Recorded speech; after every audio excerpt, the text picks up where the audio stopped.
صباح الخير وهلا والله بالجميع. اليوم كان 17 أيار اليوم العالمي للمتاحف بلبنان. أخذنا العيلة وحملنا حالنا ونزلنا. هيدا مدخل المتحف. بنبلش بالطابق الأرضي، هن 3 طوابق. الطابق الأرضي اللي بيتكون من كتير أثارات موجودة بقلب المتحف. هون في عنا هدول الفخارات، في كتير أشياء موجودة. هدول هون هيدا لوحة الموزاييك موجودة بالأرض. هدول بتعرفوا شو هن؟ مدافن كبيرة كتير. كان الأشخاص كتير طوال، ما بعرف كيف من قبل كانوا هالأشخاص كتير كبار. هذا كمان مدفن بعتقد روماني، والنقوش موجودة عليه تطلعوا. هذا كمان مدفن روماني كتير كبير. كانوا من زمان يدفنوا، والشخص بعتقد هذا مدفن لشخصين، رجل وزوجته، كانوا يدفنوا ويحطوا ينحتوا وجوههم أو أجسامهم عليهم.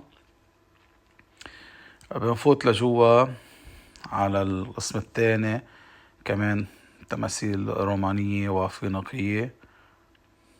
هون في كان شيء مثل إذا بتتذكروا هدول السمك المنقوشين بالحجر. كمان تماثيل، كمان هون لوحات موزاييك كبيرة. هدول الفسيفساء أو الموزاييك وما بعرف شو هدول، بيجوا كانوا يشتغلون مثل ما شايفين أيام زمان. بنكمل كمان، يعني المبدأ إنه كله المتحف عبارة عن آثار رومانية وفينيقية، وعصور مرقت على لبنان. هذا مدفن مفتوح. بفوت على القسم الثالث، هذا كلنا بعدنا بالطابق الأرضي كله. هيدول الأثارات لك، وهيدي اللوحة كتير كتير كبيرة. هدول الأثارات موجودة بالمتحف الوطني اللبناني بمنطقة المتحف.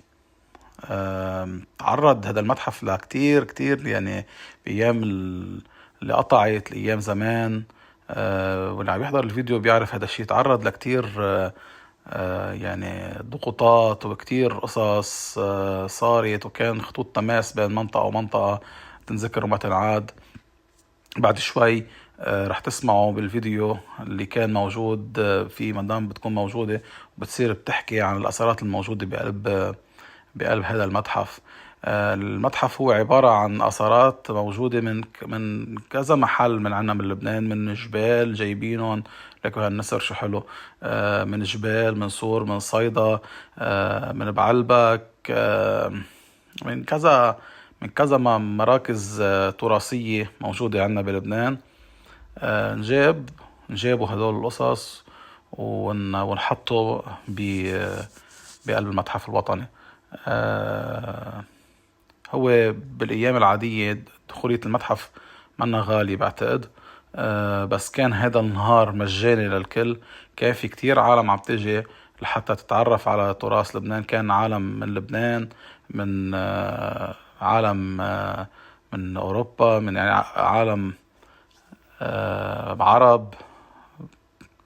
فكانوا عم يجوا ويتفرجوا وبياخدوا فكرة عن اللي عم بيصير.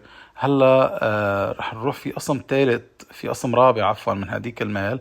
ببين شايفين في طابق سفلي كمان تحت الأرض، وفي الطابق الأول هو فاضي حاليا. هلا بلكن ليش فاضي. الطابق الأول مثل ما شايفين هون كمان في أثارات كمان كتير حلوة. هيدا القسم الرابع من ميلة جوا، كلها أثارات. هون في أشخاص جايبين أولادهم عم بيتفرجوا. أنا أولادي كانوا كمان عم يبرموا يتفرجوا.